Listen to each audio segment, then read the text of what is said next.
Hello everyone, good morning, Radhe Krishna. So दोस्तों, स्वागत है आपका मेरे वाईटी चैनल पे एंड आई होप आप सभी स्वस्थ और अच्छे होंगे। सो दोस्तों, आज हमारी बॉटनी की थर्ड क्लास है। जैसे कि class first and class second में हमने रूट सिस्टम डिस्कस किया था बॉटनी से रिलेटेड। आज की क्लास में हम डिस्कस करेंगे सूट सिस्टम। ओके दोस्तों, एंड आज की क्लास स्टार्ट करने से पहले मैं आपको बताना चाहूँगी कि दोस्तों, ये मेरी खुद की पर्सनल नोट्स है जो कि मैंने एक बहुत ही अच्छे इंस्टीट्यूट से पढ़ा है। वहाँ की ये मेरी पेडी क्लास से रिलेटेड नोट्स हैं। चलिए दोस्तों, हम अब आज की क्लास स्टार्ट करते हैं।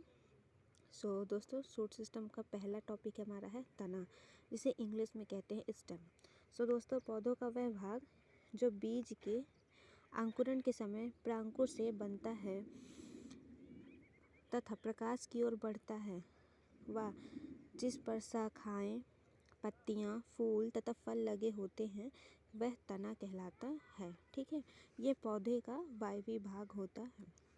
दोस्तों, जैसे कि हमने जड़ में देखा था कि पौधे का वह भाग जो बीज के अंकुरण के समय किससे मूलांकुर से विकसित होता है, ठीक है, वह कहलाता है जड़।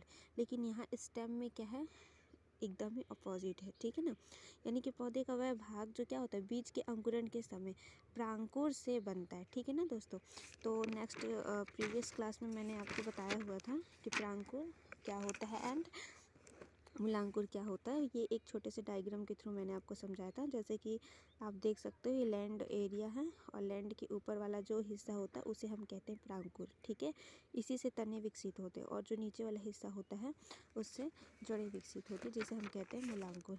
ठीक है दोस्तों, चलिए आगे देखते हैं। ठीक है, तो इतना आपको समझ में आ गया होगा ना कि यानी कि बीजों के अंकुरण के समय प्रांकुर से बनता है, उसे ही हम क्या कहते हैं, तना कहते हैं। और यह प्रकाश की ओर बढ़ता है, यानी कि सनलाइट कहाँ होती है, ये एटमॉस्फेयर अर्थात वातावरण में होता है ना। तो जो तने होते हैं ये वातावरण में अर्थात प्रकाश की ओर बढ़ते हैं, ना कि इनसाइड लैंड, भूमि के अंदर। ठीक है ना, तथा इस पर क्या होती हैं, शाखाएं यानी कि ब्रांचेस, पत्तियां यानी कि लीव्स, फूल तथा फल लगे होते हैं। यही हमारा क्या कहलाता है, तना कहलाता है। इसके अलावा पौधे का वायवी भाग जो है यह तने को ही कहा जाता है, क्योंकि दोस्तों ये क्या होता है, एटमॉस्फेयर में प्रेजेंस होता है, वायवी भाग में प्रेजेंट होता है। ठीक है दोस्तों, एंड मोस्ट इम्पॉर्टेंट फैक्ट कि रूट जो है इससे ये अपोजिट होता है। जो भी आपने रूट्स में देखे होंगे टर्म्स एंड कंडीशन, तो उससे ये क्या है, अपोजिट है। ठीक है दोस्तों, नेक्स्ट है स्टेम्स के फंक्शंस, है ना, फंक्शंस ऑफ द स्टेम। दोस्तों, तने का प्रमुख कार्य शाखाओं को फैलाना तथा पत्ती, फूलों, फलों को संभाले रखना है। यानी कि दोस्तों, जो तना होता है इसका सबसे मेन काम क्या होता है, शाखाओं को फैलाना, यानी कि ब्रांचेस जो होती हैं उनको फैलाना। ठीक है, पत्तियां, फूलों तथा फलों को संभाले यानी कि सपोर्ट देना। ठीक है ना, उनको संभाल कर रखना। यह जल, खनिज, लवण तथा प्रकाश संश्लेषी पदार्थों का संवहन करता है। यानी कि दोस्तों, जो तना है ये क्या करता है, जल, वाटर, खनिज, लवण, मिनरल्स तथा प्रकाश संश्लेषी जो फोटोसिंथेसिस सब्सटेंस होते हैं उन सभी का क्या करता है, संवहन करता है। ठीक है, यानी कि जड़ों से पौधे के अन्य भाग तक जल को पहुंचाना, ठीक है ना, खनिज, लवण को पहुंचाना, और जो प्रकाश संश्लेषी पदार्थ होते हैं जो कि पत्तियों द्वारा निर्मित होते हैं उन्हें पौधे के विभिन्न भागों तक पहुंचाना, यह तने का कार्य होता है। इसके अलावा दोस्तों, कुछ तने भोजन संग्रह करने, सहारा व सुरक्षा प्रदान करने तथा कायिक प्रवर्धन में महत्वपूर्ण भूमिका निभाते हैं। यानी कि दोस्तों, इसके अलावा कुछ ऐसे भी स्टेम्स होते हैं जो कि क्या करते हैं, फूड स्टोरिंग का काम करते हैं। जैसे कि कल हमने डिस्कस किया था, चुकंदर हो गया है ना। इसके अलावा सपोर्ट के लिए कुछ प्लांट्स के जो स्टेम्स होते हैं वो किस लिए होते हैं, तो सहारा देने, सपोर्ट देने के लिए होते हैं, और सुरक्षा यानी कि सेफ्टी प्रोवाइड कराने के लिए होते हैं। ठीक है दोस्तों, तो ये तो हमने देखा stem and the functions of the stem. Next हम देखेंगे भूमिगत तने का रूपांतरण।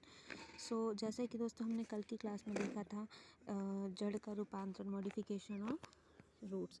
सिमिलरली आज की क्लास में हम क्या डिस्कस करेंगे, भूमिगत तने का रूपांतरण यानी कि मॉडिफिकेशन ऑफ अंडरग्राउंड स्टेम्स। ठीक है, तो नॉर्मली हम क्या देखते हैं कि जो तने हैं वो भूमि के ऊपर देखने को मिलता है, लेकिन कुछ ऐसे भी स्टेम्स होते हैं जो कि अंडरग्राउंड होते हैं। ठीक है, और वो क्या है, एक तने का ही रूपांतरित रूप होता है यानी मॉडिफाइड होता है।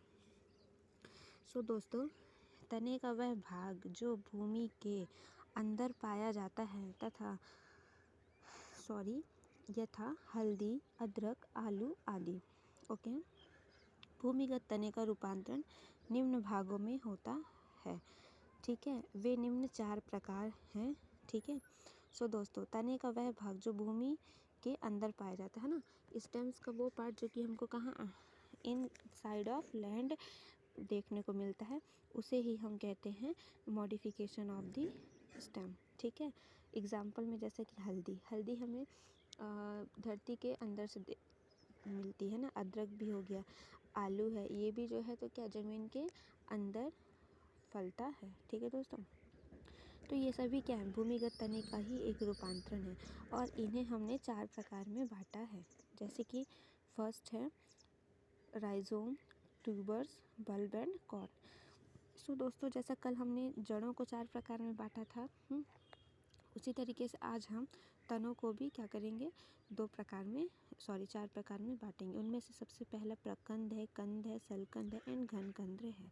तो प्रकंद के उदाहरण क्या क्या हैं, जैसे कि हल्दी, अदरक, कंद का आलू, सलकंद का प्याज, लहसुन एंड घनकंद का हो जाएगा जिमीकंद तथा अरबी। ठीक है, एंड दोस्तों जिमीकंद जो है ना, इसे नॉर्मल लैंग्वेज में सूरन भी कहते हैं। ओके दोस्तों, सो ये हमारे तने हैं, मीन टू से मॉडिफाइड स्टेम्स हैं। ठीक है, और ये उनके टाइप्स हैं। ओके दोस्तों, देन नेक्स्ट है पत्ती। सो दोस्तों, हम इसे नेक्स्ट वीडियो में डिस्कस करेंगे। Okay, take care, Radhe Krishna.